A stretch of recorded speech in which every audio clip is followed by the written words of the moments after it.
حضرت ابو بکر صدیق. میں نے کہا یہ محبت کی جنگ ہوتی ہے نا. حضرت علی کے ایک بھائی تھے جناب عقیل.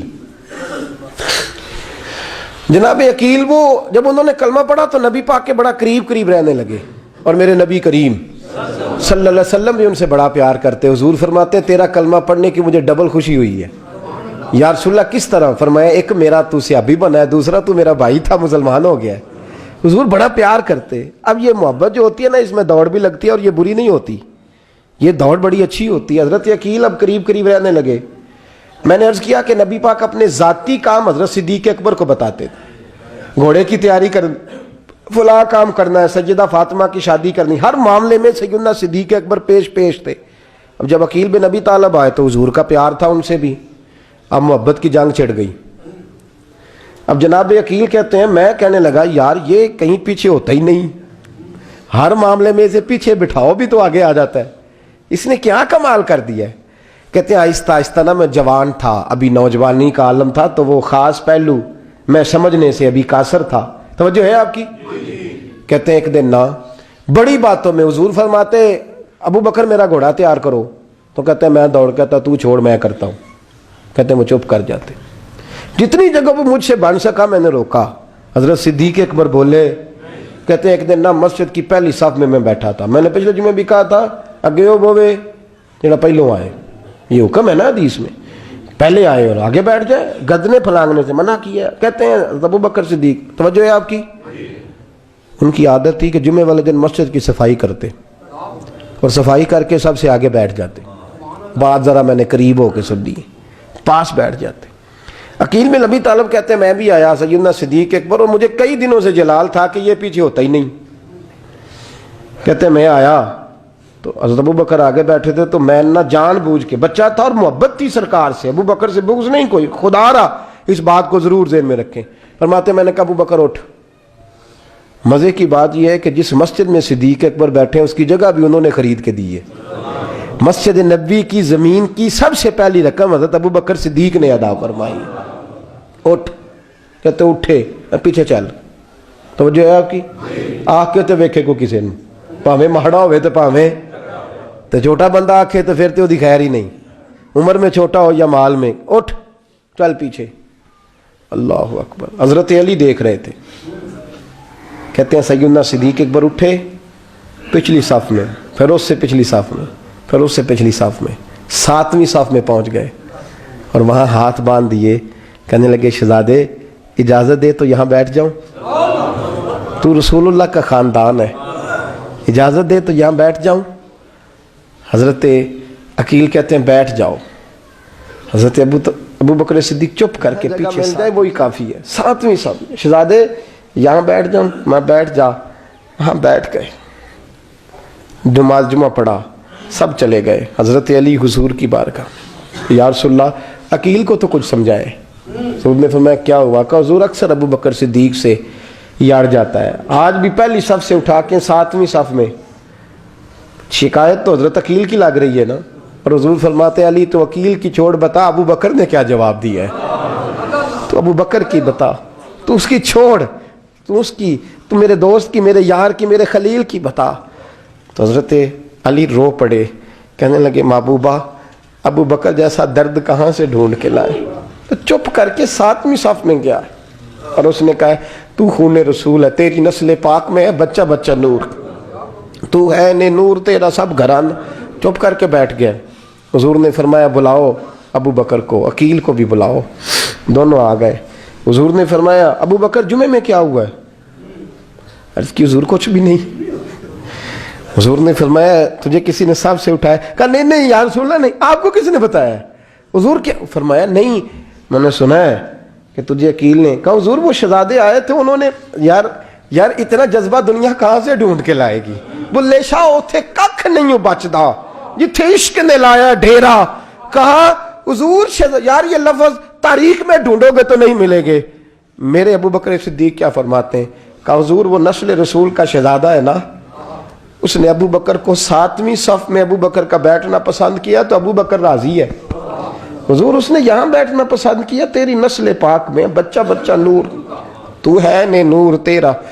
اور کہا حضور وہ خاندان ہے, میں خادم ہوں, فرق تو ہے نا. تو وہ خاندان ہے، میں خادم ہوں۔ میرے رسول کریم صلی اللہ علیہ وسلم نے بلایا جناب عقیل کو، ڈانٹا نہیں، محبت فرمائی۔ سرکار نے فرمایا عقیل بیٹے بیٹھ جا، میں تجھے سمجھاؤں۔ پھر حضور نے بات چھیڑی، فرمایا تجھے پتہ ہے میرا ابو بکر کون ہے؟ عرض کی حضور میں، فرمایا نہیں سن، مکے میں سارا مکہ میرا دشمن تھا، یہ میری تنائیوں کا دوست تھا۔ فرمایا لوگ تلواریں لے کے آتے تھے مجھے مارنے، اور اس کی تلوار اٹھتی تھی، کہتا تھا پہلے میں مروں گا پھر کوئی مصطفیٰ تک جائے۔ تجھے پتہ ہے یہ کون ہے؟ حضرت ابو بکر صدیق ہاتھ باندھے، حضور میں نوکر ہوں یا رسول اللہ، میں نے کوئی شکایت ہی نہیں کی۔ فرمایا عقیل یار ادھر بیٹھ بیٹے، میں تجھے بتاؤں۔ کہا لوگ مجھے شیب ابی طالب میں قید کر آئے تھے، میری بیٹیاں پتے کھا کے گزارا کرتی تھی، یہ ابو بکر تھا پورے مکے میں جو ظلم سہ کے میرے تک غلہ اور اناج لے کے آتا تھا۔ فرمایا عقیل ادھر آ، میں تجھے بتاؤں، تیرا خاندان تیرا قبیلہ سوائے مولا علی شیر خدا کے، فرمایا وہ سب لوگ میرے ساتھ پیار کرتے تھے، ہمارے اوپر انہوں نے مکے کی زمین تنگ کر دی۔ فرمایا میں مکے سے نکلا تھا، ابو بکر کی بیٹی غار ثور میں کھانا پکا کے لاتی تھی، اس کا بچہ بکریوں کا دودھ لے کے آتا تھا۔ فرمایا یہ جان پہ کھیل کے میری نگرانی کرتا تھا۔ فرمایا تجھے پتہ ہے جس جگہ تو بیٹھا ہوا ہے نا، یہ مسجد کی زمین بھی ابو بکر صدیق نے خرید کے دی۔ حضرت سیدنا عقیل یا رسول اللہ غلطی، حضرت ابو بکر کہتے ہیں حضور واللہ و رسول و منو، میرے اوپر اللہ رسول کے احسان ہے۔ آخری لفظ میرے حبیب نے کہے، حضور نے فرمایا عقیل میرے پاس جس کے بھی پیسے آتے ہیں میں بگانے سمجھ کے خرچ کرتا ہوں، میں کہتا ہوں فلانے کے ہیں، وہ پوچھے گا کہاں لگے، لیکن ابو بکر کے پیسے آتے ہیں تو میں اپنے سمجھ کے خرچ کرتا ہوں۔ اور میرے رسول کریم صلی اللہ علیہ وسلم نے فرمایا میرے ساتھ جس نے نیکی کی میں نے بدلہ چکا دیا ہے، ابو بکر کا میں نے بدلہ دیا ہی نہیں۔ قیامت کے دن جب سب جنت میں جانے لگیں گے تو میں اس کا بازو تھام کے اللہ کی بارگاہ میں لے جاؤں اور میں کہوں گا یا اللہ میرے مولا، کلمہ پڑھنے سے لے کر غار تک، غار سے بدر تک، بدر سے احد، حنین، خندق، تبوک اور مزار تک، یا اللہ اس کی بڑی نیکیاں ہیں، اسے تو ہی بدلا عطا فرما۔ میرے دوستو یہ رنگ حضرت سیدنا صدیق اکبر، بس وہ اقبال نے کہا کہ صدیق کے لیے ہے خدا کا رسول اور اس سے آگے پیچھے کچھ نہیں۔ یہ جو ماننے کا انداز ہے نا، یہ دیکھیے نا، حضرت ابو بکر صدیق، بڑی دفعہ آپ نے بات سنی ہے لیکن اس بات کی لذت بڑی شاندار ہے۔ حضرت عمر نے طبیب بلایا ہے ابو بکر کو دکھانے کے لیے ملک شام، پہلے مانتے نہیں تھے، مولا علی کی سفارش ڈالی، پھر دونوں لے کے آئے، سیدنا علی المرتضیٰ بیٹھے ہیں، حضرت عمر بیٹھے ہیں، کہتے ہیں طبیب کو چیک کرو، ملک شام کا بڑا ڈاکٹر ہے۔ چیک کر لیا تو ڈاکٹر کہنے لگا کوئی مرض نہیں، کوئی تکلیف نہیں، کمزوری بڑی ہے، کمزوری بڑی ہے، ان سے پوچھے انہیں کیا مرض ہے۔ تو حضرت عمر کہنے لگے یار بول کیا مسئلہ ہے تجھے، کیوں اتنا کمزور، اتنا بیمار رہتا ہے، کیا پرابلم ہے، کیا مسئلہ ہے؟ تو حضرت ابو بکر صدیق نے آنکھیں کھولیں اور کہنے لگے عمر تو قسم اٹھا کے بتا، تجھے پتا نہیں مجھے کیا مسئلہ ہے؟ تو اٹھا نا قسم، جنہاں دے دل بر جانی بچھڑن، کون روے پھر تھوڑا، سب روگاں دائی روگ محمد جس کا نام وچھوڑا۔ تجھے نہیں پتا تو بول، اگر خبر ہے تو پوچھتا کیوں ہے؟ میرے دوستو کمال دیکھو، مدینے میں آج بھی مصطفیٰ کو سلام کرو تو ساتھ ہی صدیق اکبر لیٹے ہوئے، ساتھ ہی لیٹے ہوئے مدینے میں۔ ابو بکر صدیق روز رات کو جا کے اس کے گھر کا کام کاج کر کے آتے۔ کام بتاؤں کیا تھا اس کا، جاگ رہے ہیں آپ لوگ؟ اس زمانے میں نا لوگ باتھ روم گھر میں بنا لیتے تھے، شاید پرانے لوگوں نے دیکھے ہوں، وہ اس کے اندر ہی پیشاب پخانہ رہتا تھا، وہ آتے تھے ملازم تو وہ اٹھا کے باہر پھینکا کرتے تھے۔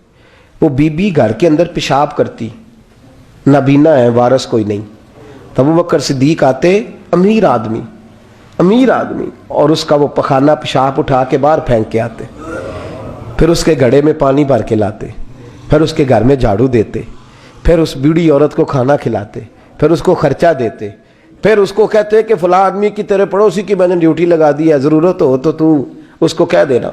بڑے زمانہ خدمت کی۔ ایک دن حضرت عمر فاروق اس بی بی کے دروازے پہ چلے گئے، دستک دی، اس نے کہا کون ہے دروازے؟ کہا میں عمر فاروق ہوں، عمر بن خطاب ہوں، پتہ چلا ہے آپ لوارث ہیں، میرا دل کرتا ہے میں آپ کے گھر کا کام کاج کر دیا کروں۔ تو بی بی کہنے لگی نہیں، ایک بندہ آتا ہے کئی سالوں سے وہ کر رہا ہے مجھے وہی ٹھیک ہے، ایک آتا ہے بڑے سالوں سے کام کرتا ہے وہی ٹھیک ہے۔ تو حضرت عمر کہنے لگے میں نے بھی کام ہی کرنا ہے، کچھ اس سے کرا لیں، کچھ مجھے موقع دے دے نیکی کا۔ کہنے لگی نہیں وہی ٹھیک ہے۔ تو فرمانے لگے میرے اندر کیا نقص نظر آیا ہے، اماں جی مجھے بھی ٹائم دیں۔ تو بی بی کہنے لگی نہیں وہی صحیح ہے۔ حضرت عمر جذباتی آدمی تھے، جلالی آدمی تھے، کہنے لگے میں نے کہا نہیں مجھے بتاؤ میں کیوں نہیں کر سکتا۔ تو بوڑھی اماں کہنے لگی تجھ میں اور اس میں فرق ہی بڑا ہے۔ کہا وہ کیوں؟ کہنے لگے اتنے سال ہو گئے اسے آتے ہوئے، اتنے سال، تو پہلے دن آیا ہے اور آتے کہہ رہا ہے میں عمر بن خطاب ہوں، اپنا نام بتا رہا ہے، سالوں ہو گئے میں روز پوچھتی ہوں تیرا نام کیا ہے، وہ بتاتا ہی نہیں۔ وہ کہتا ہے اماں میں کام صحیح کرتا ہوں تو نام کو چھوڑو، نام بتا کے کیا کرنا ہے۔ فرمایا یہ تھوڑا فرق ہے، اس نے اتنے سالوں میں نام نہیں بتایا اور تو پہلے دن ہی آگے کہہ رہا عمر بن خطاب ہوں، تو ابا جی کا بھی نام بتا رہا ہے، میں نے نہیں کام کرانا، مجھے وہی صحیح ہے۔ نام نہیں بتاتا، نوکری پوری کر جاتا ہے۔ حضرت سیدنا عمر فاروق فرماتے ہیں میں تہجد کے وقت جھاڑیوں میں چھپ کے بیٹھ گیا، کہتے مسجد نبی سے وہ شخص نکلا، چہرے پہ نقاب، پیروں سے ننگا، اور میں نے اس شخص کو خرامہ اس بوڑھی عورت کے گھر کے قریب جاتے دیکھا، تو پیچھے سے جا کے میں نے کہا او مسافر چہرہ تو دکھا۔ تو کہتے ہیں چہرہ اٹھایا تو ابو بکر صدیق تھے، صدیق اکبر تھے۔ حضرت عمر فاروق فرماتے ہیں میں نے کہا تو جوتی کو اتار کے آتا ہے؟ تو کہنے لگے جوتی سے جب چلتا ہوں تو پیروں میں آواز پیدا ہوتی ہے جوتے کی وجہ سے، پڑوسیوں کو تکلیف دینے کا مقصد تو کوئی نہیں نا۔ اور فرمایا جب جوتوں سے آواز پیدا ہوگی تو گلی محلے والے پوچھیں گے ابو بکر کدھر جا رہا ہے، تو میں نیکی کسی کو بتانا نہیں چاہتا۔ تو فرمایا ابو بکر کب سے آ رہے ہو؟ فرمایا چھوڑ عمر، بس دعا کر رب میرا آنا قبول فرما لے، تو دعا کر سرکار کی بارگاہ میں حاضری صحیح لگ جائے، چھوڑ میں کب سے آ رہا ہوں، کس وقت سے آ رہا ہوں، اس مسئلے کو چھوڑ، تو یہ دیکھ پانی پر نسویلیاں رنگا رنگ کڑے پرے آؤ سدا جانیے جس دا توڑ چڑھے۔ یہ بات آپ نے درجنوں بار سنی ہے، لیکن اس پر غور تو کرو میرے دوستو کہ حضرت عمر فاروق فرماتے ہیں جن دنوں تبوک کے لیے میرے نبی نے اعلان فرمایا میرے حالات اچھے تھے، ابو بکر کے اچھے نہیں تھے، مالی حالات کمزور تھے، کچھ مسائل تھے، میرے اچھے تھے۔ میری سرکار نے اعلان فرمایا کہ پیسے دو، فرماتے ہیں چونکہ میرے حالات بھی اچھے تھے تو میں نے کہا اس دفعہ پہلا نمبر میرا ہی ہوگا۔ فرماتے ہیں آدھا مال گھر کا، یہ بھی بڑی دلیری ہے۔ کتنا؟ بولیے اتنے تے ابے نو نہیں دس دے ساڑھے کو پیسے کنے نے، کہتے ابا جی مانگنا لین، والد صاحب کو نہیں بتاتے، ہماری جیب بکھری ہوتی ہے، ایسے ہی نانا کو مانگی نہ لے۔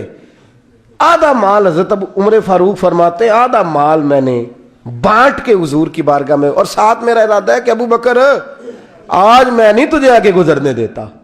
فرماتے ہیں مال پیش کیا، تھوڑی دیر گزری تو ابو بکر بھی آ گئے، اور منظر کیا ہے؟ کہتے ہیں انہوں نے قمیض پہنی ہوئی ہے بوریے کی، سر پہ ٹوپی کوئی نہیں، پیروں میں جوتا کوئی نہیں، سر میں ٹوپی کوئی نہیں، پیروں میں جوتا کوئی نہیں۔ کہتے ہیں ابو بکر صدیق آئے، سب کا مال آیا، مصطفیٰ کی بھی اتنی توجہ نہیں تھی، پر جب ابو بکر آئے تو میں نے مصطفیٰ کریم کے انداز بھی بدلے ہوئے دیکھے، اس شخص کے آنے پر بدلے ہوئے دیکھے۔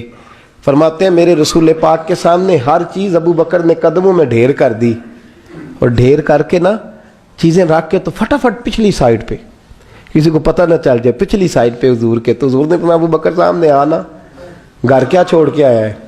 فرمایا ہر چیز، پیچھے بیٹھ گئے۔ تو محبوب نے بازو تھام کے آگے کیا، فرمایا کیا چھوڑ کے آیا گھر؟ یہ اس بات پہ بات آپ نے پہلے بھی سنی ہے، لیکن ان لفظوں پہ غور کرو۔ ابو بکر نے یہ نہیں کہا حضور کچھ بھی نہیں میں سارا کچھ لے، یہ لفظ کہا ہی نہیں۔ اللہ کرے ہمیں اس عقیدے کو سمجھیں، اس نظریے کو۔ یہ ترمذی اور مشکات دونوں میں یہ لفظ موجود ہے۔ یہ نہیں کہا حضور کچھ بھی نہیں سارا کچھ لے آیا ہوں، یہ نہیں فرمایا۔ حضور نے فرمایا ابو بکر کیا چھوڑ کے آئے ہو گھر؟ توجہ ہے آپ کی؟ لفظ دیکھیں، کہا ما ابقیت اللہ و رسولہ، یا رسول اللہ گھر میں خدا کو بھی چھوڑ آیا ہوں، محمد مصطفیٰ کو بھی چھوڑ آیا ہوں۔